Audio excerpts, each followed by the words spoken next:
যদি খেলার জায়গায় আমরা রাখতে পারতাম খুবই ভালো হতো, কিন্তু আনফর্চুনেটলি খেলাটার মধ্যে রাজনীতি নিয়ে আসা হয়েছে। সেরকম জায়গায় আমাদেরকেও একটা অবস্থান নিতে হবে। ভিত্তি এবং প্রক্রিয়া যাচাই বাছাই করছি এবং করার পরে আমরা একটা বিফিটিং পদক্ষেপ গ্রহণ করব। আমার তো চুপ করে বসে থাকার উপায় নেই। কোন যুক্তিতে মোস্তাফিজকে মানা করা হচ্ছে?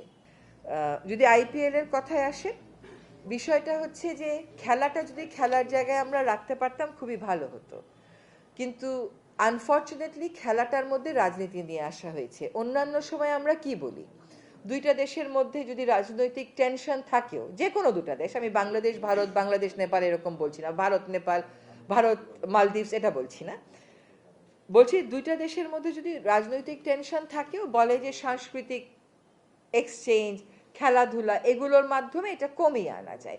এখানে দেখা গেল সম্পূর্ণ উল্টো কাজটা করা হয়েছে। বাংলাদেশের একটা খেলোয়াড়কে নিশ্চিত করার পরে তাকে রাজনৈতিক যুক্তিতে, যেটা আমরা পত্রপত্রিকায় দেখেছি, বলা হচ্ছে যে ওকে নেওয়া হবে না। তো এইরকম সিদ্ধান্তের প্রেক্ষিতে আমাদের দেশের জনগণেরও তো মনে একটা আঘাত লাগে, তাদের মধ্যেও একটা প্রতিক্রিয়া হয়। সেরকম জায়গায় আমাদেরকেও একটা অবস্থান নিতে হবে। আমরা সেই অবস্থানের আইনগত ভিত্তি এবং প্রক্রিয়া যাচাই বাছাই করছি এবং করার পরে আমরা একটা বিফিটিং পদক্ষেপ গ্রহণ করব। আমি মনে করি না এটার সাথে অর্থ উপদেষ্টা মহোদয় যেটা বলেছেন সেটা কনফ্লিক্টিং হবে, কারণ এখানে একটা সিচুয়েশন আমার জন্য তৈরি করা হয়েছে, আমাকে সেটার বিরুদ্ধে একটা ব্যবস্থা নিতে হবে, সেটার ব্যাপারে একটা ব্যবস্থা নিতে হবে। আমার তো চুপ করে বসে থাকার উপায় নেই। কোন যুক্তিতে মোস্তাফিজকে মানা করা হচ্ছে?